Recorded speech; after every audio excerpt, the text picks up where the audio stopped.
एक दिन बादशाह अकबर ने ऐलान किया कि जो भी मेरे सवालों का सही सही जवाब देगा उसे भारी इनाम दिया जाएगा। सवाल कुछ इस प्रकार थे। पहला सवाल, ऐसा क्या है जो आज भी है और कल भी रहेगा। दूसरा, ऐसा क्या है जो आज भी नहीं है और कल भी नहीं होगा। तीसरा सवाल, ऐसा क्या है जो आज तो है लेकिन कल नहीं होगा। इन तीनों सवालों के उदाहरण भी देने थे। किसी को भी चतुराई भरे इन सवालों का जवाब नहीं सूझ रहा था। तभी बीरबल बोले, हुजूर, आपके सवालों का जवाब मैं दे सकता हूँ, लेकिन इसके लिए आपको मेरे साथ शहर का दौरा करना होगा, तभी आपके सवाल का सही ढंग से हल हो पाएगा। अकबर और बीरबल ने वेश बदला और सूफियों का बाना पहनकर निकल पड़े। कुछ ही देर बाद वे बाजार पहुंचे। फिर दोनों एक दुकान में घुसे। बीरबल ने दुकानदार से कहा, हमें बच्चों की पढ़ाई के लिए मदरसा बनाना है, तुम हमें इसके लिए 1000 रुपए दे दो। जब दुकानदार ने अपने मुनीम से कहा कि इन्हें 1000 रुपए दे दो, तो बीरबल बोले, जब मैं तुमसे रुपए ले रहा हूँगा तो तुम्हारे सिर पर जूता मारूंगा। हर 1 रुपए के पीछे 1 जूता पड़ेगा। बोलो, तैयार हो। यह सुनते ही दुकानदार के नौकर का पारा चढ़ गया और वह बीरबल से 2-2 हाथ करने आगे बढ़ा, लेकिन दुकानदार ने नौकर को शांत करते हुए कहा, मैं तैयार हूँ, लेकिन मेरी एक शर्त है। मुझे विश्वास दिलाना होगा कि मेरा पैसा इसी नेक काम पर खर्च होगा। ऐसा कहते हुए दुकानदार ने अपना सिर झुका दिया और बीरबल से बोला कि जूता मारना शुरू करे। तब बीरबल और अकबर बिना कुछ कहे सुने दुकान से बाहर निकल गए।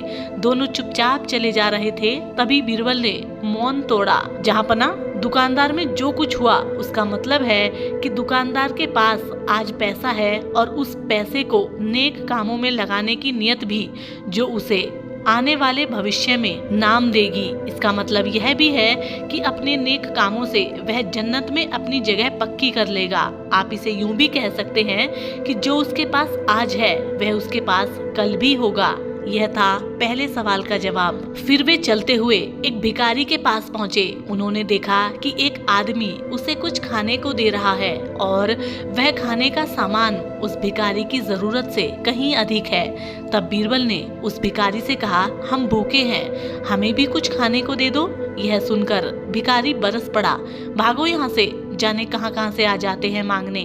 तब बीरबल बादशाह से बोला, यह रहा हुजूर आपके दूसरे सवाल का जवाब। यह भिखारी ईश्वर को खुश नहीं करना जानता। इसका मतलब यह है कि जो कुछ इसके पास आज है वो कल नहीं रहेगा। फिर दोनों आगे बढ़ गए। उन्होंने देखा कि एक तपस्वी पेड़ के नीचे तपस्या कर रहा है। बीरबल ने पास में जाकर उसके सामने कुछ पैसे रखे। तब वह तपस्वी बोला, इसे हटाओ यहाँ से, मेरे लिए यह बेईमानी से पाया गया पैसा है, ऐसा पैसा मुझे नहीं चाहिए।